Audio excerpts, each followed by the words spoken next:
우리 다 함께 찬양합니다. 예수 우리 왕이여. 예수 우리 왕이여, 이곳에 오소서. 보좌로 주여 임하사 찬양을 받아주소서. 주님을 찬양하오니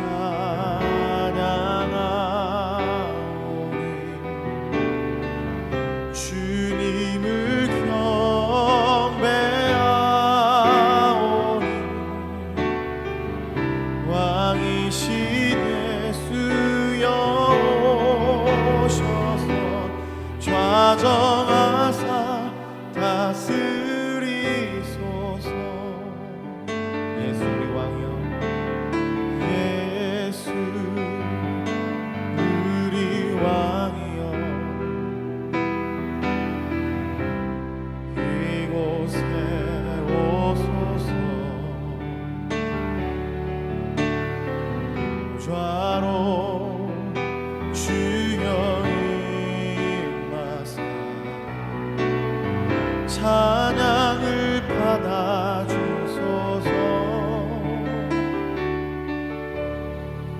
주님을 찬양하오니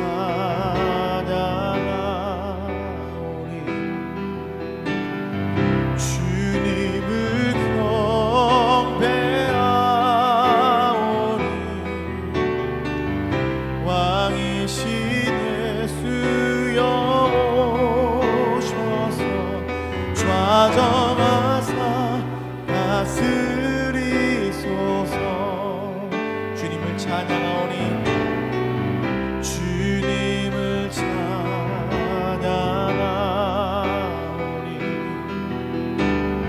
주님을 경배하오니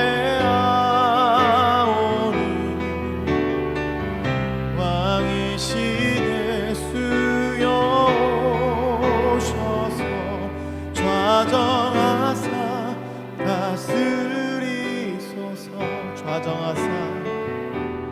좌정하사 다스리소서.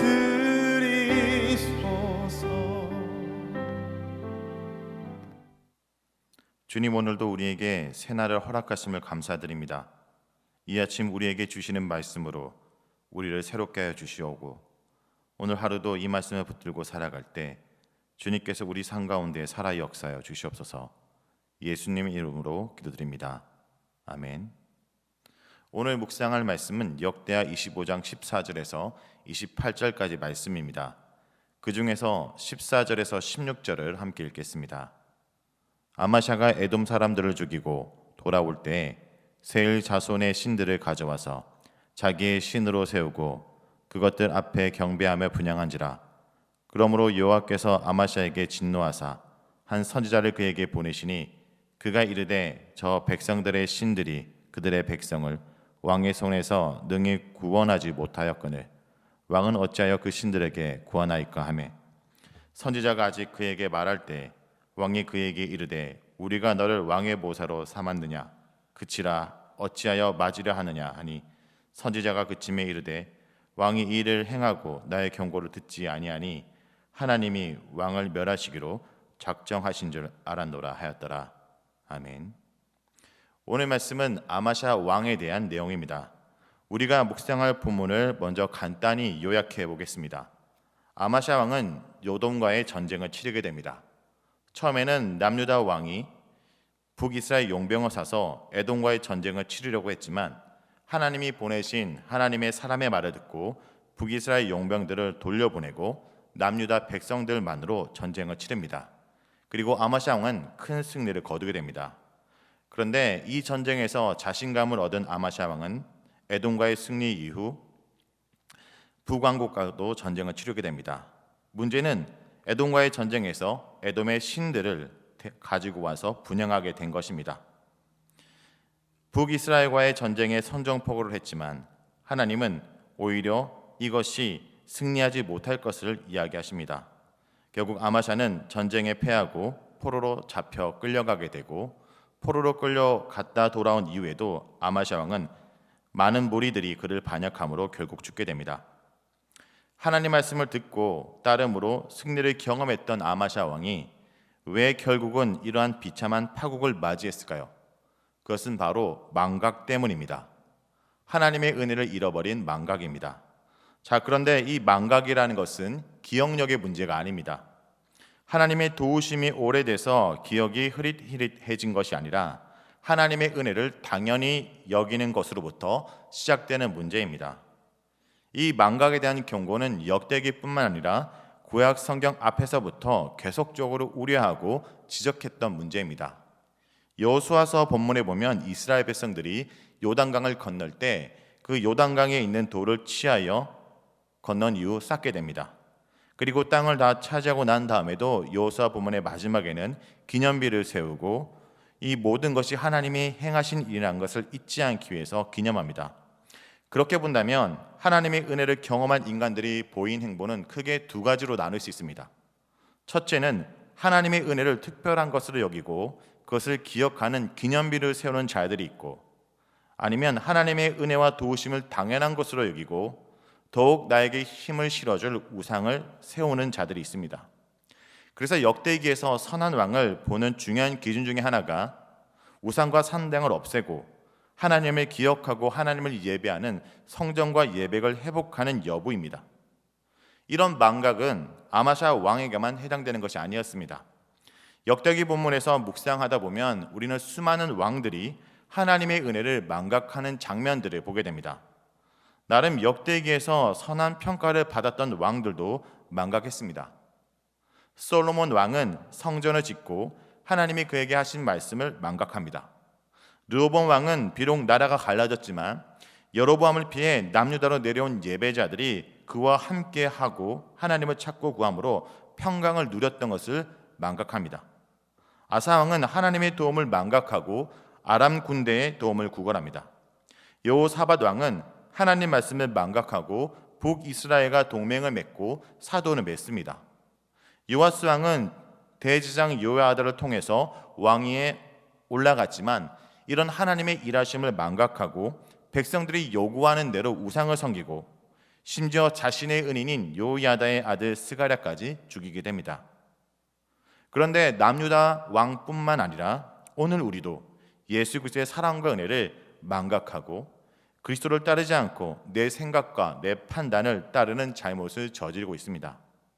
이렇게 망각은 우리가 계속적으로 넘어지게 하는 고질적인 병입니다. 그러나 중요한 것은 우리가 이렇게 하나님의 은혜를 망각할 때 하나님은 침묵하지 않으시고 다른 길로 갈 때 우리를 내버려 두지 않으시고 우리에게 말씀하여 주십니다. 역대기에서도 하나님의 은혜를 망각할 때, 여호와 하나님의 뜻과 신의를 저버린 선택을 할 때 하나님은 선지자를 통해서 말씀하시고 경고하시고 다시 제자를 찾도록 인도하여 주십니다. 오늘 본문도 마찬가지입니다. 15절에 선지자를 통해서 말씀하십니다. 15절을 다시 한번 읽겠습니다. 그러므로 여호와께서 아마샤에게 진노하사 한 선지자를 그에게 보내시니 그가 이르되 저 백성의 신들이 그들의 백성을 왕의 손에서 능히 구원하지 못하였거늘 왕은 어찌하여 그 신들에게 구하나이까 하매, 선지자는 아마샤가 에돔의 신들을 가져온 것을 지적합니다. 아마샤가 에돔을 정복하고 돌아올 때 에돔의 신상들을 가져와서 섬기게 됩니다.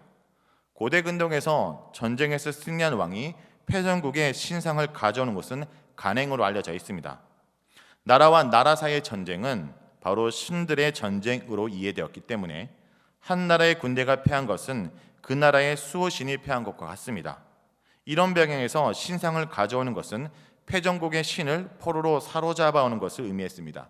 그리고 종종 정복당한 민족들이 승리한 자들의 종교 속에 들어가 하위 신으로 섬김을 받기도 했습니다.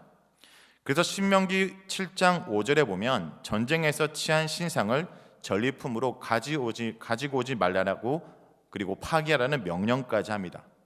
그런데 아이러니하게 아마샤는 패전국의 신을 숭배하는 어리석음까지 범하게 됩니다. 아마 에돔 사람들이 섬기고 있는 이 우상이 아마시아가 보기에 상당히 좋아 보였던 것 같습니다.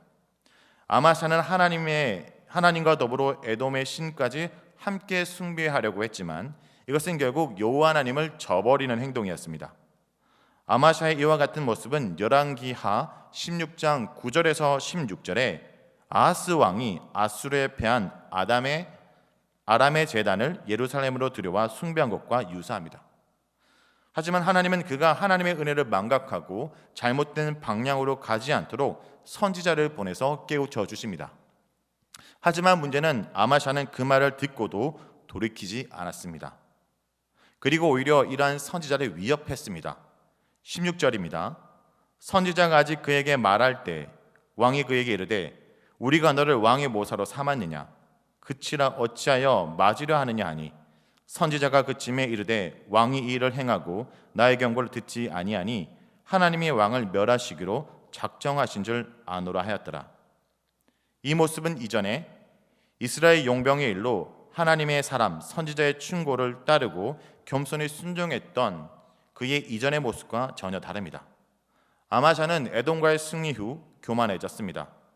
결국 충고를 거부하는 아마시아는 선지자로부터 최후의 통첩을 듣고 결국 북이스라엘 전쟁에서 패하고 포로로 끌려갑니다. 그리고 이후에 포로에서 풀려났지만 자신이 하나님을 배반한 것처럼 백성들에게 배반을 당하여 죽게 됩니다. 그러므로 성도 여러분, 하나님의 은혜를 당연한 것으로 여긴다면 결국 우리도 망각하게 됩니다. 은혜가 일상이 되면 더욱 감사가 넘쳐야 하는데 죄된 우리는 그것이 당연한 줄 알고 오히려 하나님의 말씀에 무뎌지게 됩니다. 그러므로 오늘도 우리에게 주시는 하나님의 말씀을 새롭게 들어야 합니다. 당연한 그 말씀, 똑같은 그 말씀 왜 계속 말씀하시지? 라고 말하면 안 됩니다. 왜냐하면 하나님이 그 같은 말씀을 반복해서 지독하게 우리에게 말씀하시는 이유는 우리가 지독하게 하나님의 은혜를 망각하고 그것을 당연하게 여기고 있기 때문입니다. 성도 여러분, 오늘도 우리에게 변함없이 새롭게 주시는 그 말씀을 따라 망각에서 벗어나 하나님의 은혜를 새롭게 인식하는 하루가 되길 간절히 기도드립니다. 말씀을 놓고 기도하겠습니다. 주님, 오늘 하나님의 은혜를 망각하지 않게 하여 주시옵소서. 우리가 누리고 지금까지 누리고 있는 것들 모두 하나님의 은혜입니다. 혹시 제가 그 은혜가 당연한 줄 알고 하나님에 대한 감사와 경외가 사라졌다면 말씀으로 깨우쳐 주시옵소서. 다 같이 기도하겠습니다. 하나님 아버지, 감사드립니다. 하나님의 은혜를 우리가 기억하기 원합니다. 하나님, 우리가 누리는 것 당연한 것들이 아님을 다시 한번 깨닫습니다. 지금 현재 우리가 누리고 있는 것들도 그리고 누렸던 것들도 하나님 특별한 은혜 가운데 있음을 말씀을 통해 깨닫기 원합니다. 하나님, 그 은혜가 너무나 당연한 줄 알고 오늘을 무뎌가며 감사가 사라진 우리 일상 가운데 하나님 다시 우리를 깨우쳐 주시옵소서. 오늘 우리가 살아가는 이 삶이 하나님의 특별한 그 은혜 속에 있음을 다시 한번 깨닫기 원합니다. 그리고 우리 삶에 인도하시고 우리의 삶을 부르시는 그 하나님을 간절히 붙들기 원합니다. 말씀을 통해 다시 한번 주님의 그 역사를 인식하고 새롭게 내 삶을 바라볼 수 있게 도와주시고 함께하여 주시옵소서. 이어서 교육부서와 자녀들을 위해서 기도합니다. 팬데믹으로 아이들이 흩어져 교육부 예배를 드리지만 그곳 가운데서도 온전히 예배를 드리고 온전한 예배자로 살아갈 수 있도록 기도하기 원합니다. 어려운 환경 속에서도 공부하고 살아가는 아이들이 영적으로나 육적으로 지치지 않도록 보여 주시옵소서. 다 같이 교육부서와 자녀를 놓고 기도하고 이어서 개인 기도를 하도록 하겠습니다. 기도하시겠습니다.